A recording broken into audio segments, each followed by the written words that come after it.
Oh man, this is great. I gotta thank you again Oh, for just meeting up with us.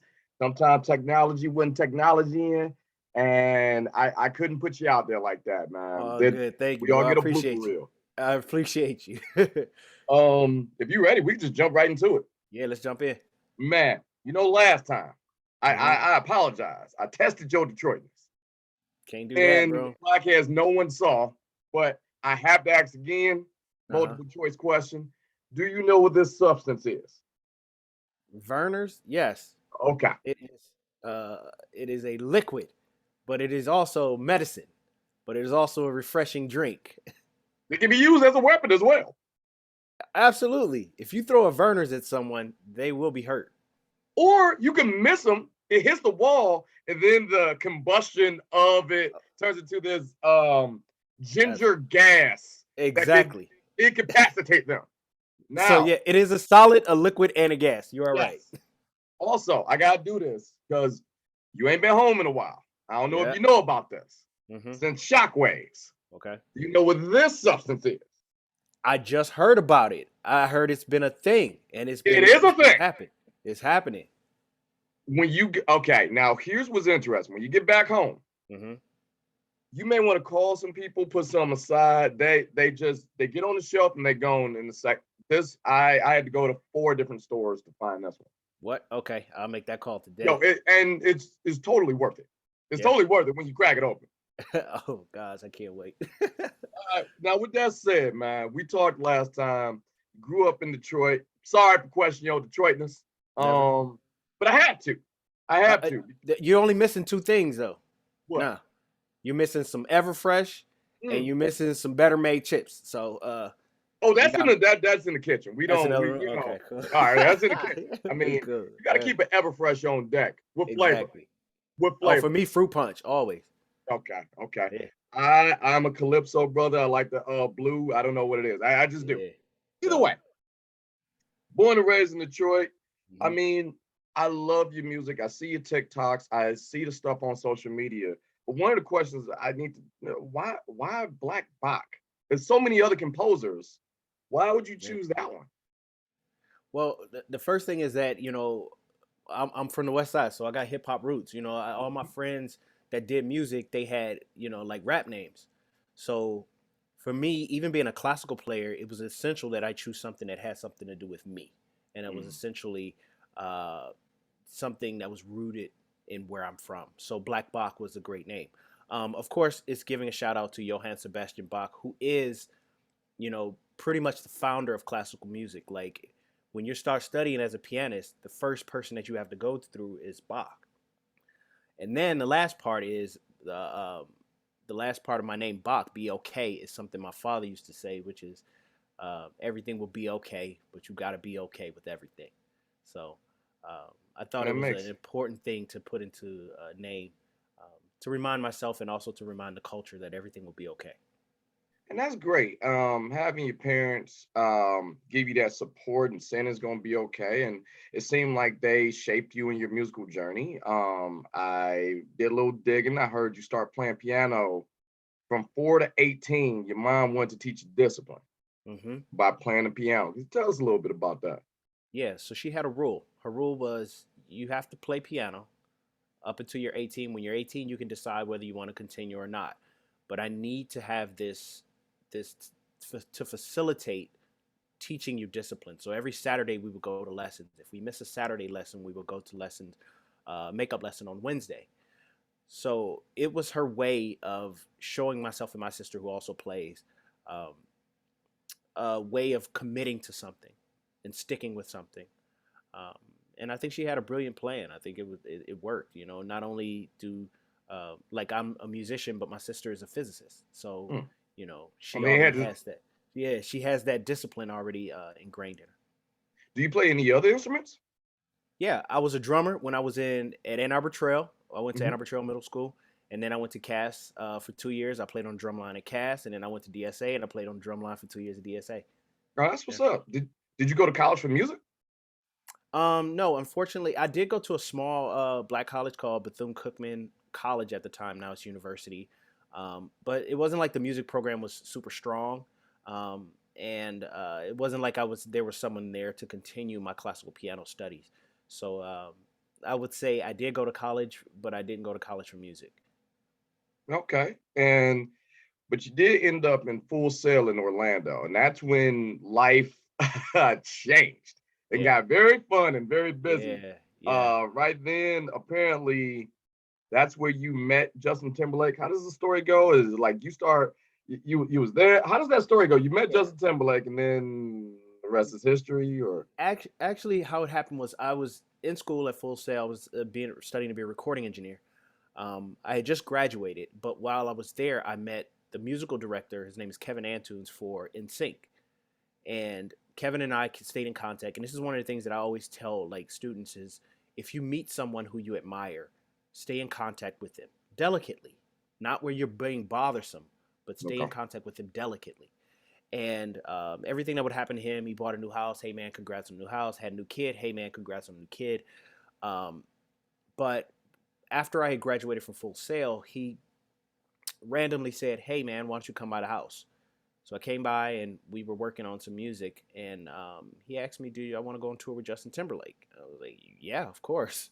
And the next 2 weeks later, I was on Jay Leno with JT, and JT and I have started building a relationship from that point, and the rest is history. Man, since that meeting, since that tour, you have toured with some of the biggest artists out there. The JT himself, Mhm. Rihanna, Sierra, Demi Lovato, just to name a few. Um, how was that? Did you have to like learn their entire catalog? Uh, what was the catalog? I guess I could say where you had to learn them all, right? Or is it just certain select songs from each artist?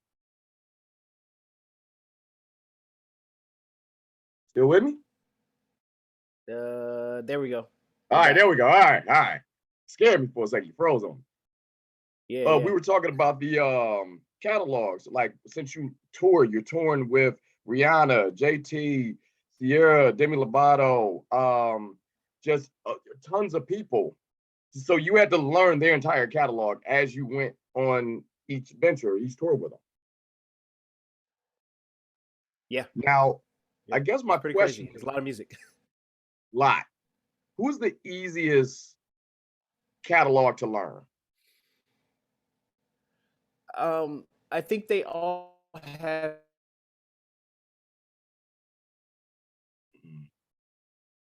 more. I think each one of them had something, a different thing to learn or a different thing to be inspired by within it. For instance, Justin Timberlake's catalog is pop music on like the highest level, as well as Rihanna is pop music on the highest level. And then you look at John Mayer, and it's kind of like, well, it's pop music, but as well, it's like being in a garage and playing with the homies. You know what I mean? Like he'll throw a curveball. He'll be like, "Hey, I want to play Message in a Bottle," or I want to play Voodoo Child by So it's a little bit of a different challenge. And then Michael Jackson Immortal. I mean, that to me, I would say would be one of the most challenging because I had to come behind Detroit's own Greg Fillinganes, who is literally the master. He's the master pianist, and kind of learn what he did and retrofit it into what I do. So that was a bit of challenge as well. So I mean, think of all of them. I don't think there was one that was like stood out, but they all are different. And I think maybe that's the challenge is that they're all different.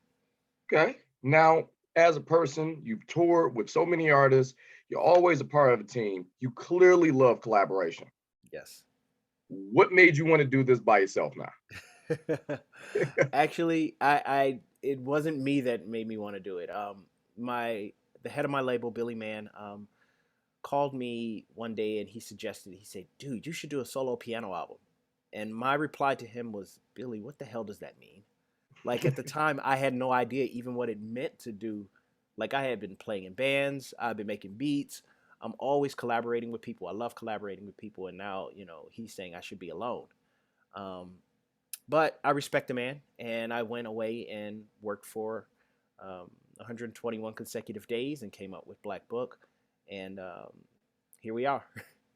Now, one of the coolest things about this, you said 120 some odd days that you're just writing and you're just moving with your music.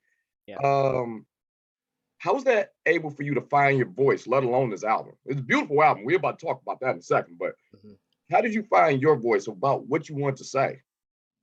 Well, part of it was going away, getting quiet, quieting the world around me.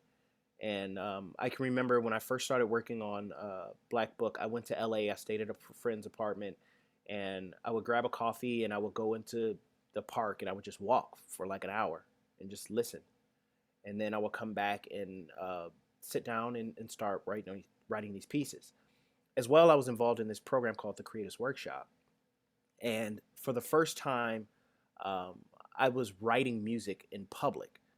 So for every day, I had to post what I had written that day to some 300 odd students, and people would give me real time feedback, which is unreal for musicians because what we normally do is we write songs and then we go, record them and then we present them.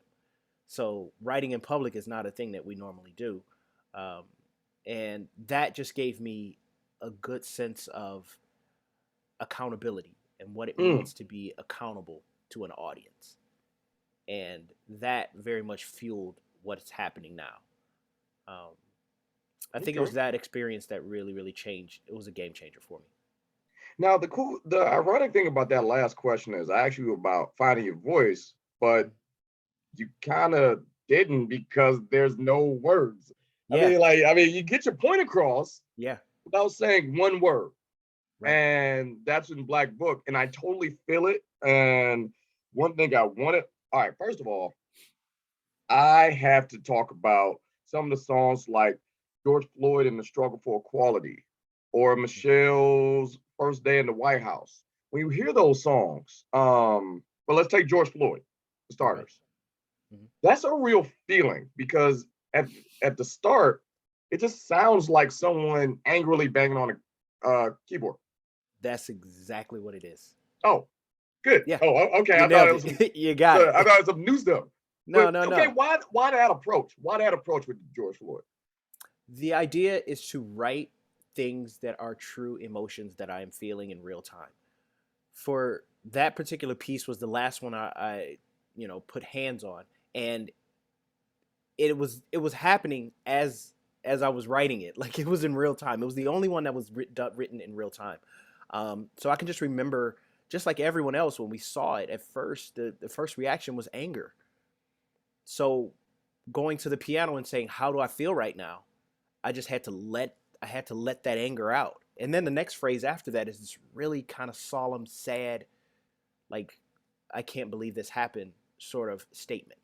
Um, so that piece in itself also, it goes back to anger, and then it goes into another thing that's reflection, and then it goes back to anger, and then it goes into this part at the end, which is the real hook of the album. I mean, of the hook of that piece in particular, Mhm. is hope, and then it ends with the theme to "We Shall Overcome." So that's the real message that I want to get out. So even though I'm going through all these emotions, I still want to make sure that at the end of the day, it's inspiring, it's uplifting, it's looking forward and looking for a better future. Okay, all right. And I kind of touched us on this for a second. Michelle's first day at the White House. That I have to ask, were you there?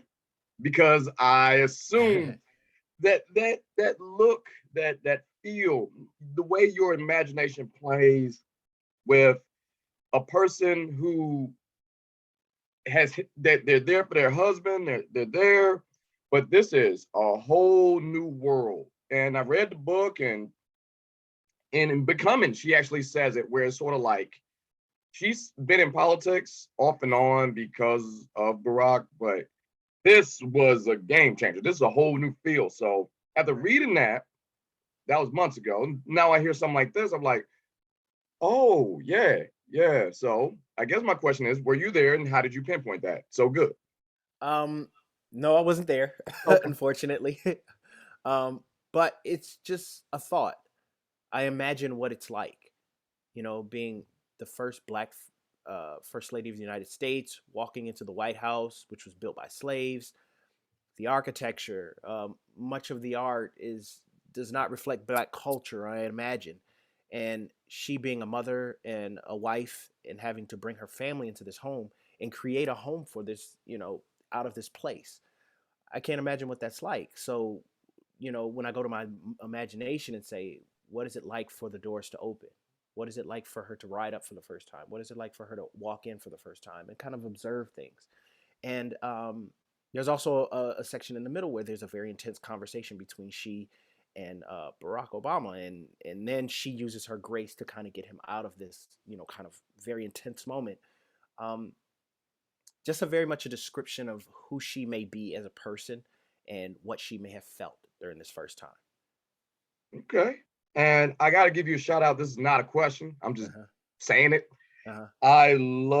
I make her breakfast. Uh-huh. It was good because I was doing it while actually making breakfast with Yeah. my wife and my kid. He showed up and it was just no words, but it was just kind of a feeling. It was a vibe going through all through the house. So I Mhm. was just like, yeah, next time I see him, you gotta give him the thumbs up on that one Oh, because that's great. I don't know. I feel like there's a story behind that with you, Hmm. but that is the question. Was there a story? Because that had to come from somewhere. Yeah, Who that is the story. her that you made breakfast to make this up? I There you will go. not. It's funny because I didn't actually make breakfast. I actually bought breakfast. Um, but I just remember the emotion, when you're sitting or you're laying next to someone who you care for, and you just really have a great appreciation for them, and then you wake up and you want to do something special. I just know what that feels like. And that piece is just a love story of, doing something special for someone you love. Now, I have to ask this mainly because you are among a group of people now that is making classical music and this marriage of hip hop together and bringing it to a whole new audience. It's you. Another example is the show Bridgerton, how they take classical elements, put and do hip hop songs. How does that feel giving classical music to a new audience? Well, kind of new audience, depending on how you look at it, but Yeah. people who may not, you know, exactly reach for that on their Spotify playlist. What is it breaking them into that? What does that feel? How does that make you feel? I feel like it's an amazing gift to be able to bring new audiences to classical music. I mean, for so many years, it's had this air of elitism. It's had this air of it belongs to one type of people. Um, I believe that it belongs to us all, and it does. It's music that's from the soul and from the heart. Uh, this is, like I say, I always hope that I can be the entrance ramp for someone in classical music. Hopefully, they look at me and say, "Oh, I wonder what that is," and then they hear me playing and they say, "Oh, wow, this is really good. This is really interesting. This makes me feel a certain way." Oh yeah, I'll go back and listen to it. Oh yes, I'll go to a classical concert. Oh, there are more. Let me go to their classical concerts. Um, like I say, it's an awesome feeling to be able to be kind of that bridge for people. Speaking of being a bridge, you're also a bridge to the sports world because you were behind the 3,000 hit club for Miggy. That was Yeah, you. You yeah, was that on was me. screen. Yeah, that was Please awesome. tell me a little bit about that. It was a great moment. I mean, just to be able to write a custom song for Miggy and congratulate him on getting 3,000 hits. It was an amazing collaboration with the Detroit Tigers. We filmed it at the Fox Theater with help from Yamaha, bringing piano, and it was just an amazing event. And just to be able to congratulate him and do something for him in that way was just super cool. Man, and speaking about collaboration, I have to brag on you this because this is beautiful. You the you performed in space, like space, the Yeah, real real space, space. the real space. Like for the first time, an astronaut in orbit was asked to perform, and you was duo, and back down to Earth, y'all was trading, and y'all was playing together. What does that feel like playing in space? I still haven't really digested completely. Um, Mm. to have an original song be performed by myself and an astronaut in orbit. Shouts out to Commander Michael Lopez Alegria. It just it's unreal still. I can't believe it. I'm still in awe. Like you say, how does it feel? And you're like, I'm like, I don't know yet. I'm still processing it all. But Yeah. it's an amazing thing to happen. Definitely made history with that. And he's an awesome person.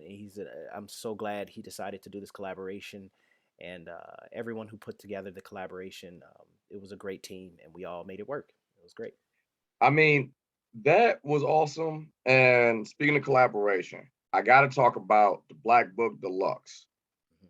Deluxe, like I gotta give her flowers. Lauden De La Pena Mhm.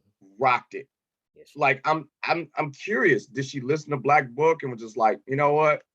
Let me get a pen, and then broke down some poetry because all right, for an original piece where there were no words, her words just added to it. How did you guys hook up? How did you guys collaborate? How did this happen?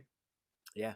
So again, the head of my label, Billy Man, was in Jamaica, and he met Lauren, and he pitched her the idea of writing two poems. The first two that she wrote were Michelle's First Day and George Floyd. And we, over a series of Zooms, I mean, a lot of time spent on Zooms, a lot of interviewing her, asking me a lot of questions, me giving her a lot of insight. One of the things we definitely spoke about was energy. How does this feel? How does this make people feel? There are also references to some of the titles were not, they had working titles, like original titles. Hmm. And a lot of that, we touched on that in ways that people may not understand in the poems, but she integrated it in a way that it worked. Um, but she just really would go away for like a week and come back with these amazing poems. And I would say, Lauren, that's it. That's it. So she was able to what I call a twin sister. She created a twin sister for Black Book, and it's in a great accompaniment to the music that already existed. And I'm so happy and so pleased and so proud of her and what she did and our collaboration to make Black Book Deluxe. Now, Black Book Deluxe is part of the What's Going On social series. So, I mean, you nailed it. And then you nailed it again with Deluxe. Where do you go from here? Continue. Well, there's more stories to be told. There's always things that are happening in our society that need to be spoken to, and I believe that this is my opportunity to illustrate these stories that are happening for us in real time. The What's Going On social series is every third Friday of the month. It's a small piece or a snippet of a piece that I've written just to address something that's going on in our society. This last one I did was called, a minute to heal. It was just like medicine, Um, I think that there's so much going on that we just needed a minute to breathe. And this piece is just that. It's just beautiful, flowing, just a second. If you get a minute and a half to disconnect from the world that's around you, I feel that sometimes may be enough time. So just continue to write, continue to evolve, and continue to perform and be in front of audiences. All right, all right, all right. Now, I have to ask this mainly because people who listen and watch on YouTube, watch the podcast or listen to it, there are artists, there are younger groups of people, there are just people who are willing to do bigger things, whatever that is. I always love asking people like yourself, very accomplished people, what advice would you give to a younger artist or a younger person that's just really ready to make that jump and doing some pretty cool stuff themselves? I would say my advice to younger audiences would be, or to younger musicians, would be to take a minute and take account of what you're doing. Are you imitating something that's been done before? If you are, then you have to understand that you can only be a silver medalist because whoever did it the first time is the gold. Take account of what you are and who you are. Sometimes it takes a minute to separate, to unplug from everything, but the authentic version of who you are as an artist and a creator is the sauce. One thing that people don't understand is that there's an audience for everything. So, whatever it is you create that's authentically you, there is an audience waiting to hear your voice. And if you can find that authentic person, then I think you found the special sauce. That's great. That's great. Look, I got to do this. I thank you for just giving me a little bit of your time. Is it cool during the audio version of the podcast we play a couple of songs because I want people to just really jump on Black Book and Deluxe to so they really know. Because I want, when you show up here August 31st at the Aretha, Yeah. people to see you live and in person. You're gonna be with Kamasi Washington, but that man, TikTok can only go so far. You gotta see this man live. Yeah. It's different. Yeah. It's a vibe. Live It is a is vibe. Yeah. everything until the 31st. Please check him out at blkbok.com. IG Black. You know what? I'm doing your work for you. This camera, whatever you got, just this is all your time. Just tell them when they can find you, whatever projects you got, go ahead. Yeah. Well, you can find me at blkbok.com. That's spelled BLKBOK. And on my Instagram, it's Blkbok. My Facebook is Blkbok. My TikTok is also Blkbok. Um, the album is out on all streaming platforms, so check that out. Black Book Deluxe is the latest release. And also every third Friday on Instagram, I'll be doing the What's Going On Social series. So make sure you follow over there, and it'll be good. It'll be great to see you there. And I'm also a person who loves to communicate. So if you reach out to me via DM, 9 times out of 10, I will respond, as long as it's not anything crazy. Yeah. Hey, Yeah. thanks again. We're gonna play some music during the audio version. Now, thank you again for just giving me a little bit of your time for this interview, man. Thank you so Yeah. much. Thank you so much, dude. Hey, don't stay away from home too long, No, man. I'll be You gotta there. jump back on it now. I know. I'm back. I'm back. All right, thanks so much, Bach. All right, bro. Talk to you Have a soon. good one. Bye. Bye.